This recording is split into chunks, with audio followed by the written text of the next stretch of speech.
What's up?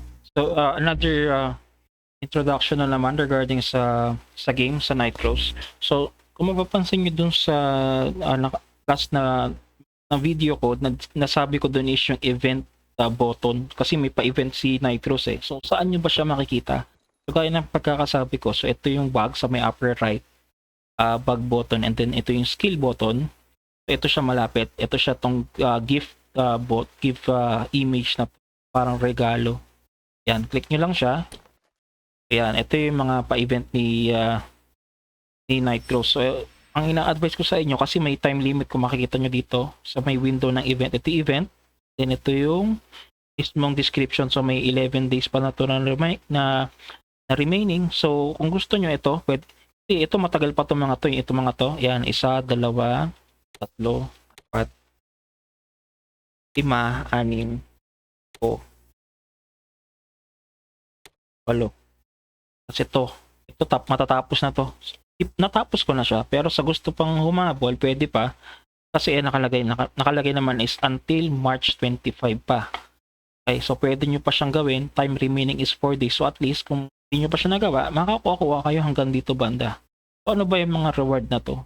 Ito yung currency accepted by merchants sa mga NPC. Yung mga mabibigay nyo yung coins kung baga, or used to participate in various activities. So ito, 100,000 gold. Okay, iyan yun. So next, day 2, a material used to craft aircraft toolboxes. So ito. Yan. So naka-classify siya sa dismantle and then crafting material. Yan. So pwede nyo siyang gamitin yan sa mga yan. Pag kinlik nyo to, sample ito, yan. Ayan, lalabas to, and then ito yung sinasabi dun na makukuha mo, itong old aircraft component. Pag sinabi crafting materials, so kung gagawin mo to, ito yung mga materials kung baga nakakailanganin mo. Okay, balik ulit tayo dito. Again, sa mga nag-start, hindi pa huli, pwede nyo pa siyang kuhain, hanggang 25 pa naman eh. Kung makukuha nyo siya today, 21 pa. So meron pa kayong ilang days. Sayang din to. So ito, nakita na natin, ito old aircraft. So lahat again to, sa lahat ng makukuha nyo in-game, bound yan. Walang unbound. Ewan ko na lang kung magbibigay si Nitros ng unbound, pero based sa mga na-experience ko na iba pang laro, saka sa Mir 4, pa nagbigay si WeMade is bound, which is good kasi libre naman, di ba? Nagawa mas pampalakas mo, additional pampalakas sa character. So sa third day, Nitro's Claw, Talisman Chest found. So pag click mo tong component details, ito yung makukuha mo. Ayan, good news is, sa baba is nakalagay yung description niya is, open the chest to obtain all components. So wala siyang, hindi gaya ng ibang box na may nakalagay na probability. Ibig sabihin, hindi mo lahat makukuha. Ito, nakalagay obtain all components. So pagkuha mo niyan, ito makukuha mo to. Nitro's Enhancement Scroll, 10. And then ito, nakita nyo yung background niya is yellow. So ano to? Legendary to. Ayan o. Goods yan. For all classes nakalagay. Yan. Okay. Accuracy +1. Ito. Accuracy +1 yung bigay na stats. So sa fourth day, yan. Gold chest. You see to randomly obtain 1 set of gold from the chest. So pag kinlik mo tong component details, ito yung may nakalagay dito na according to a fixed probability. So ibig sabihin, hindi lahat yan makukuha mo. Ito in random. So swerte mo kung makuha mo to. 1M gold ang bigay. 1M gold, di ba? Kukuha ka ng skill, ang laki ng di ba, ng price.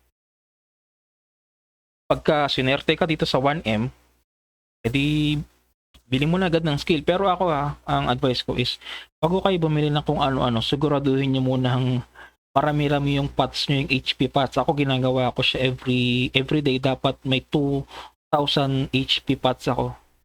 At okay naman kasi hindi naman ako namamatay sa mga mission. So para sa akin, good yun. So pag ayun na advice ko siguro, kung gusto nyo gayahin, may pots kayo na 2K. Tapos everyday, siguro din yung everyday So pagka may 2K pots na kayo, then yung left na gold, yung mga matitira, pwede nyo gamitin kung saan nyo gustong gamitin. Kung skills nga, di ba? Kasi importante yung skills. Kung kikill kayong monster, kailangan nyo ng gold para sa skill. Okay, tapos itong fifth new Nightcraw's Feather Brooch chest. So pag-click mo to component details, which is good na naman ito, open the chest to obtain all components. So lahat yan. So 10 Nightcraw's enhancements all na bound, and then itong Nightcraw's Feather Brooch bound din. So pag-click mo siya, ito yung bigay niya, def +1. Then for all classes, pwede siyang gamitin. Okay na okay. So in-next natin, ito event, ito sa gift box, itong sa may upper right, click ulit natin. So explain naman natin itong mga nandito na iba. So itong una, Lucas Discipline 2. Ito may mga nakaka-check na. Complete mo lang yan. Pag na-complete mo yan, mabibigyan ka ng item na nandito sa gilid. And then pag na-complete mo to, ito 6 to eh. Ayan o, 1, 2, 3. So tapos 4, 5, and 6. Pag na-complete mo yung 6, ito yung final reward. Okay na okay. Basta ma-complete mo. Ganda lang, dalawa. Hindi ako masyadong active, pasensya na. Iba yung ginagawa ko, naghahanta ko ng mga crafting materials para sa gold, para sa diamond. Baka hindi ako active. So ito kulang ko na lang is 2. Ito ano ba tong unang defeat new Trieste monsters. So ito yung mga Trieste monsters, nakukuha ko siya kasi nasa tier 2 na mapa ko eh. So nagka-count siya. Itabay nyo na rin yung daily quest. Pag mag-request kayo, so asan ba yung daily quest? So click mo tong upper right menu, makikita ka ditong quest. Ito yung may highlight.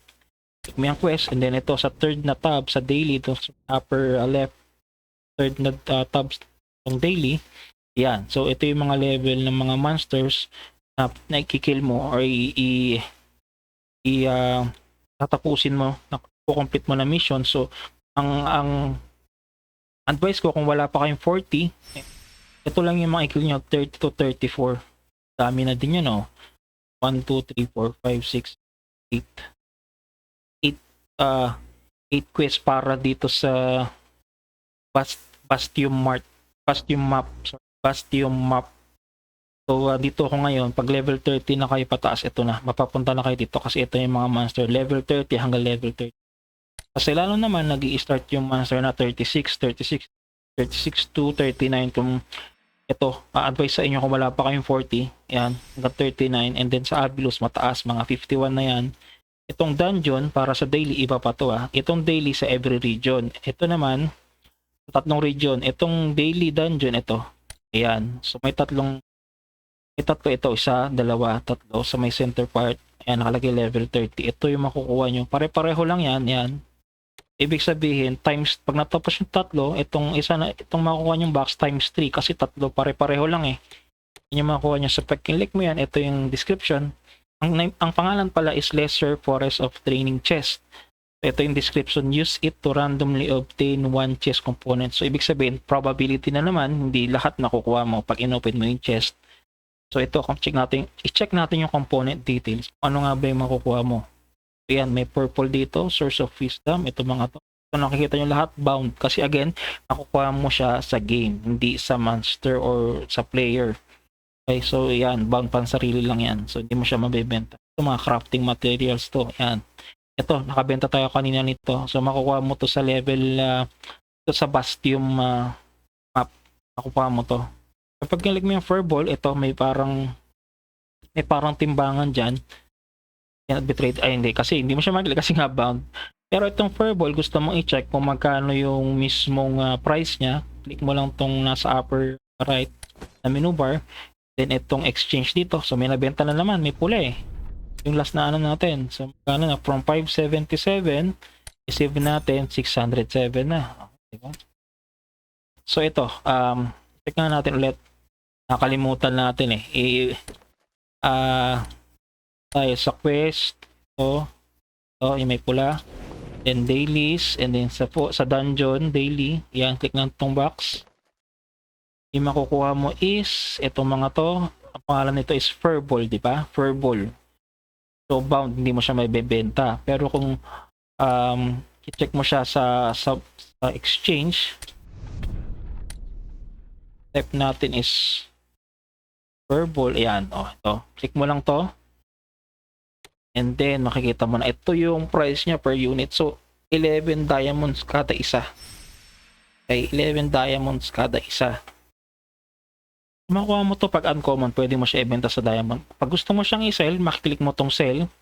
Kapag higher level ka na, pag level more than 30 ka na, makiklik mo na tong sell. Kasi sa last video natin, di ba, may padlock siya. So nakalock pa. Ito ngayon open na. Level 36 na tayo. So pag-click mo tong sell, makikita mo tong ito mga to. Pwede mo tong ibenta sa market. Ang pinakamataas ngayon is itong Morion. Sa ngayon bumaba na nga eh.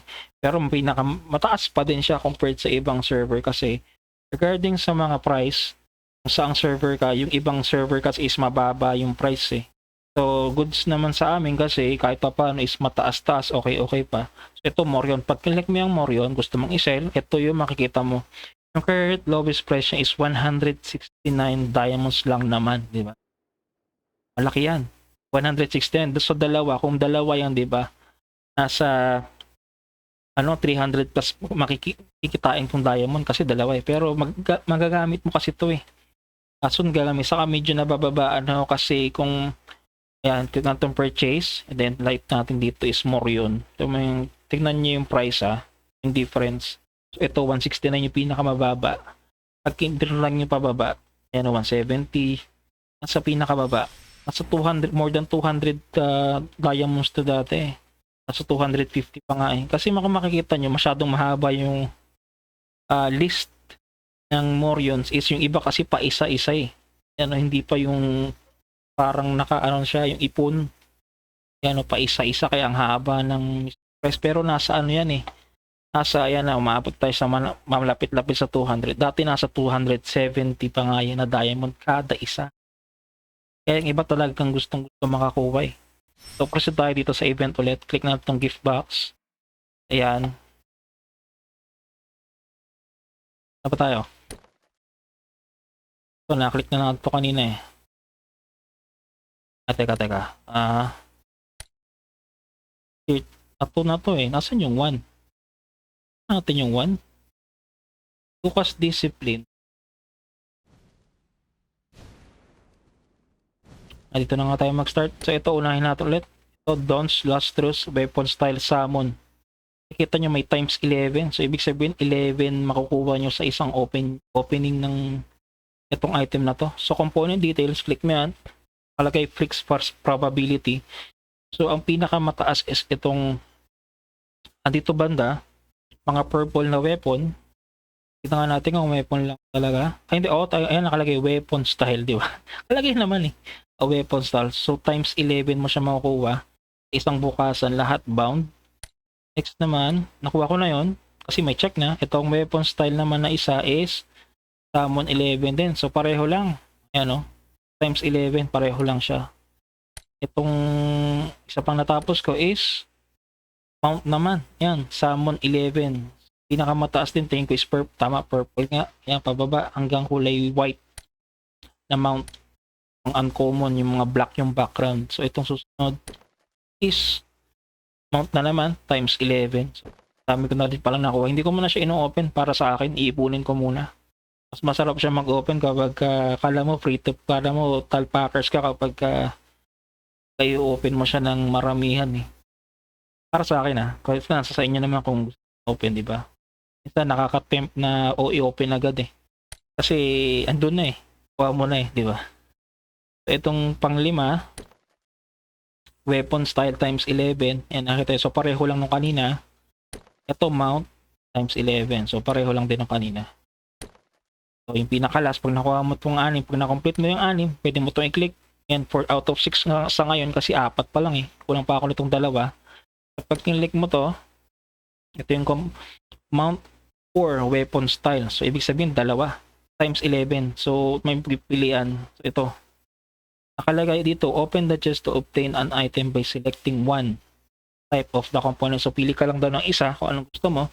Ito nakalagay naman is weapon style. Ito keywords na lang. Keywords tayo. Ito weapon style. Ito mount. So, ito summon by 11. Summon by 11. Parehong bound. So, pinakamataas nito is itong orange. Tingin ko, pag-click ko kasi orange eh. O, tama. Legendary yan. Pag legendary, pinakamataas hanggang pinakababa is mga common. Dito kay brands training. Ito naman, naka 2 out of 6 na ako. Ano ba 'tong mga 'to? So, ito crafting material 'to. Makukuha mo 'to pagka magdi-dismantle ka ng weapon mo. Ito, 'pag nakapag-craft ka daw ng 10, yan, 0 out of 10, makukuha mo 'tong 20. Ayan, ito, makukuha mo siya by dismantling or by main quest. So, categorize siya na as crafting material, or sorry, part siya ng pagka-craft ng material. Crafting material, kumbaga. Yan. So, pag kinlik mo yung mga nandiyan dyan, gaya sa ginawa natin kanina, is makikita mo na part siya na kailangan mong may number of pieces ng ganun. So, pag ito, for example, tingnan itong Nightcross Greatsword. Itong craft click mo. Yan ito, itong Greatsword na bound. Ba't ayaw? Craft.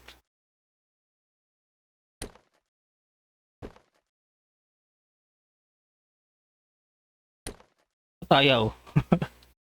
200 sword. Ba't ayaw? Baka natin, bili tayong iba. Ayaw niya. Ito na lang, yung una-una. Craft. Ayan. Okay.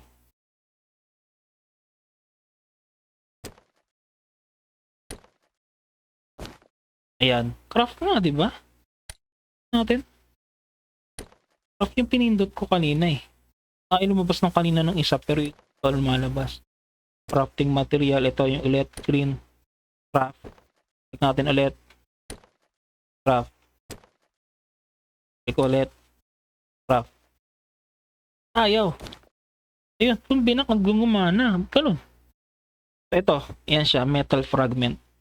So, kailangan mo daw ng 3. So, sobra-sobra na. 226. So, ginagawa ko kasi yung ibang na-farm ko na weapon or equipment or accessories, dinidismantle ko na lang kasi kung iipunin mo siya, may iipon siya. Hindi naman kakayanin ng bag. So, yung weight, maapektuhan yung pag-heal mo. Sa storage naman, napupuno din eh. So, para sa akin, kung hindi mo naman siya malalagay sa codex or collection, i-dismantle ko na lang. So, click mo tong back. Ay, ito siya. Pag-click mo tong menu bar sa upper right side, may makikita kang ganito, collect. Ito yung parang codex kung saan nag-mirror 4 kayo. Yan. So, ito yung mga pwede mong i-codex. So, 0 out of 2, 0 out of 2. Ito nakuha na natin 1:1. So, kailangan, itong number dito sa huli, kailangan magpareho siya dito sa number sa unahan. Ibig sabihin, naka-20 ka na. 20 out of 20 for example dyan. Yan. So, sa gear, ito yung mga gears naman natin. Ayan. Pag nakuha mo ito, for example, ito, nasa bag mo to, magkakaroon to ng pulay-pula dito. So, pwede mo siyang i-record. I-click mo lang to, icon na to, tapos may madi-display dito na record. Wala nga, and then recorded na. Pero kung meron kang equipment sa bag mo, walang notification dito sa gear, ibig sabihin, kung hindi siya recorded, ibig sabihin, or pwede rin na hindi siya craft, hindi siya collectible, parang ganon. Pag walang pula, so pwede mo siyang i-dismantle. So ipakita ko na rin sa inyo kung paano. I-back natin, click natin tong bag sa upper right side. So yan. So for example, ito siya, itong button na to, sa may lower part ng game screen, ito. Click nyo siya, dismantle yan. Kakakrap ko lang pala. Hindi siya makikita. So, kakakrap ko lang ng item. Hindi, ito pala. Wala siyang E, diba? So, pwede ito. Hindi siya equip. Kakakuha mo lang. Pwede mo siyang i-craft. Pag may E, yun. Hindi pwede. Ito gaya na ito mga to. Kaso, nakikita nyo naman hindi siya clickable. Iba yung image niya sa mga to. Ito, kung makikita nyo, wala siyang parang kulay masyado. So obviously na hindi siya parang hindi mo siya maklik. yung sa mga naglaro naman, gets yun naman agad yan. Ito mas colorful sa makikita. So for example, ito, wala naman tayong nakalagay na gear na diba? Wala siya notification ng codex natin. So it's either na codex na natin siya or hindi siya kasama sa number ng list na pwede mo siyang i-collect. Click mo to. Ito, yan. Nyari. Tayo gumagalaw kasi gaya ng pagkakasabi ko, kailangan i-ano nyo siya, i-auto nyo. Labas na nga tayo. Labas na tayo kasi wala naman na tayong ginagawa sa town. Para hindi ma-DC.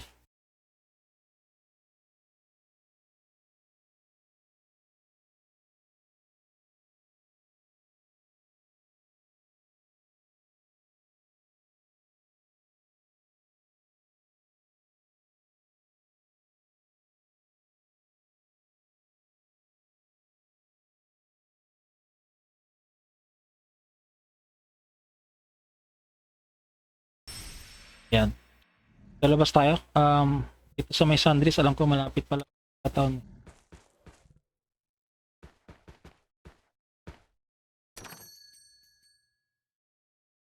Para din na tayo maggamit ng gold para sa... Kasi pa na-click ka nito, ito, for example ito. Yan, click natin. Yan, may charge siya na 2,100. Ayokong gamitin kasi sinisave ko eh. Hindi ko sinasali lumipad. Pwede mo naman siyang takpo-takpuhin eh. Para tipid din yung gold. Tingin ko, hanapin natin exit.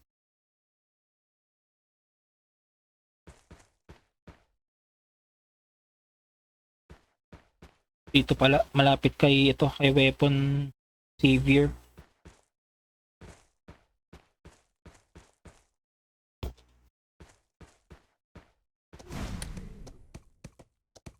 Yan, kung makikita nyo yung mount din natin is yung pabigay nung ni Nightcross. Mirror tuloy. Pabigay ni Nightcross nung pre-registration. Nakuha ko siya ng free. Pati yung wings slider na black.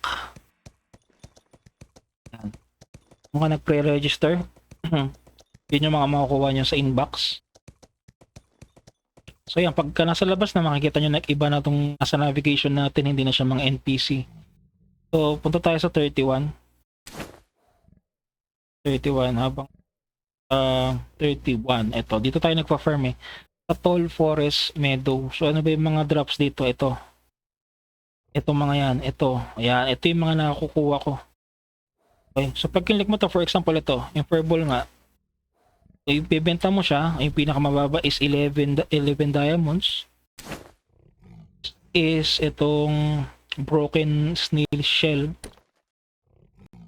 As 11 din. So pareho lang 11 diamonds kada isa. Then ito pang last na nakukuha natin. Ito yung iba mahirap kuhain eh. Masyado siyang kumbaga parang rare kahit pare-pareho lang naman ang kulay yung name, yung item name. Parehong white lang eh, pero mas mahirap tong makuha, itong mga to. Pero mahal to eh. Ito broken chest armor. Pag click mo tong exchange yan, 5.29 ang pinakababa. So itong dalawa sa ngayon, ang pinakamataas itong broken snake sa furball. Try natin i-click tong snowfield bandit porter shovel. Ano ang mahal, di ba? Kasi rare siya eh. 1.6. Laking diamond yan, lamang ka na agad, makabenta kang isa, lamang ka na sa akin, 607 pa lang yung akin. Isang piraso pa lang yan. Yan, dyan tayo pumunta ito. Yan, click lang natin to. Yan, tas po, dyan tayo. Okay lang yan, di naman tayo nagmamadali. Ito, sa gift box ulit.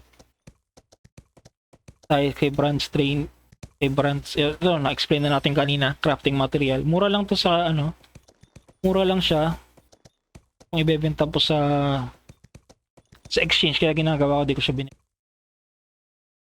Close natin to and click natin itong ulit tong bag. Yan, itong nasa may lower right click mo yan. Yan, so ito yung mga pwede mong i-dismantle, click mo lang ito.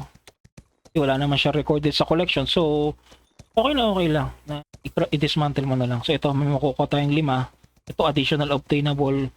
At alam ko chance lang to eh. Click mo lang dismantle. Nakalima tayo. Mas gumaan yung bag kasi nabawasan.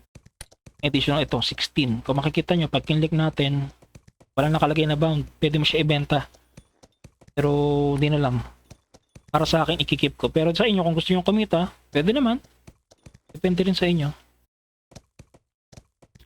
Ano ba tayo?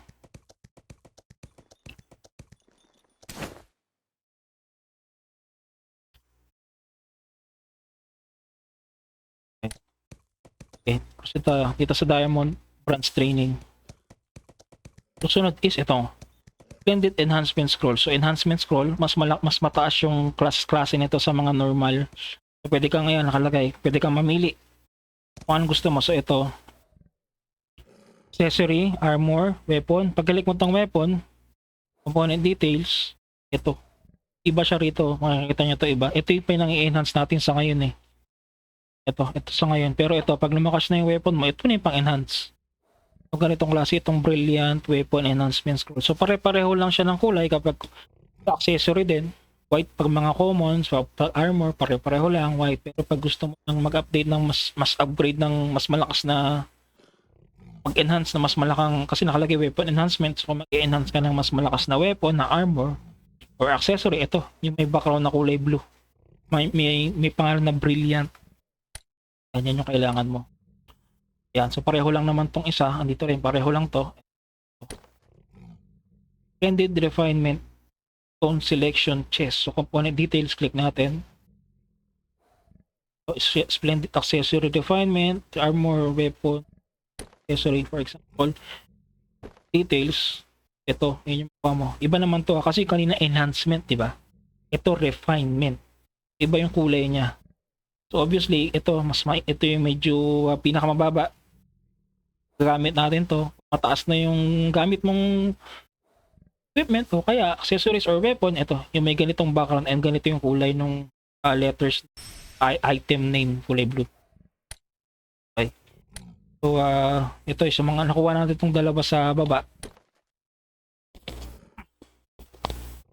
Gold chest. So, ito, pag-click mo yung component details, yan, random nakalagay, fixed probability.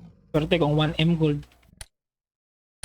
And then, itong last is alluvial gold pouch. You can sell it to a merchant to obtain a large amount of gold. So, pwede mo siya ibenta sa merchant. Itong kada isang ganito na item nakalagay na bound, pwede mo siya ibenta sa merchant, hindi lang sa player. Pangatlo, wala pa, 0 out of 6 pa tayo. Ay, check muna natin to. Itong balik tayo sa bronze training. Pag naka 2 out of 6 ka, ito tayo makukuha mo. 3,500k na ganito. Guild coin. Currency accepted by guild merchants can be obtained through various guild activities. 3,000. Yan. So next tayo sa Night Crows Gear Enhancement Order. So ito, 0 out of 6. Wala pa nakuha. So pag ito, check natin. So, pag-click mo to, pag na-complete mo raw to, makuha ka ng Night Crows Claw Chest, Talisman Chest. So, component details, ito. Punya, sa po nitong enhancement scroll, and then ito, legendary na talisman. Tapusin nyo lang tong quest kasi event to eh. Sa event, makuha nyo lang yung libre yan. Cash bound. 5 ganito raw. Then, ito, pag natapos nyo tong attempt to enhance 5 Night Crows Claw Talisman. Yan. 2 ganito daw makukuha. Ang laman niya is ito. Diba? Dami. 11 daw na ganyan. Yan, ito. Pero 11 pieces, makikita nyo rito. Click nyo itong dalawa. Yan o, the chest with 11. 11, ayan o, times 11 makukuha nyo. So kung dalawa, 11 times 2, di 22. Itong isa, the chest with 11 din. 11 din daw niyan. Cross Claw Talisman. So legendary ulit. Details. 10 nito. Enhancement Scroll. Then legendary Talisman. Claw Talisman. Then itong pang-apat, a chest with Night Crows Feather Brooch. Details. Ito, Night Crows Feather Brooch bound. 10 nitong scroll. Wala siya nakalagay na times 11. So isa lang. Swerte naman daw natin, sabi ni Night Crows, palagi na lang. Diba? Pa isa-isa naman. 11, may pa last. So, brooch din. Ito times 11. Yan, times 11 ito. Click mo yan. Then, component details. Ito makuha mo. 10 nito. Then, Night Crows Feather Brooch bound. So, kada isang box, ganito yung makuha mo, 2 ganyan. Nakalagay, obtain all components. 2 ganito sa isang box. So, times nyo na lang by 11, so 22. So, dito ko muna tatapusin. Ay, check mo na itong 0 out of 6. Pag na-complete mo yung lahat ng rewards, ito makuha mo daw plus 5. Nightcraw's gear selection chest. So plus 5 na to. Pwede mo na kailangan enhance. Plus 5 na siya. So nakalagay, obtain the chest to obtain an item by selecting one type from the components. So, pili ka lang daw ng isa. O lahat. Sana all sana. Okay, so isa lang daw eh. So yan, at least, di ba, libre. 5. Itong isa, further brooch chest. Itong isa, flow talisman chest. So pili ka dyan kung anong gusto mo, parehong plus 5. Click natin to, component details. Ayan o, may 10 ka na ganito, Nightcraw's enhancement scroll. Tapos may plus 5 ka na Nightcraw's feathered brooch. Pareho lang siguro tong isa. Click mo siya, may 10 enhancement siguro to. Ayan, so tama nga, 10 enhancement. Tapos may claw talisman ka na plus 5. Claw talisman lang, claw talisman na plus 5. Okay. Ayan, dito ko muna tapusin. Then next yung mga ibang events sa susunod. So if bago ka lang sa Nightcraw's or naglalaro ka na ng Nightcraw's, kung kailangan mo ng update and tips, subscribe lang. Arius Plays, signing out.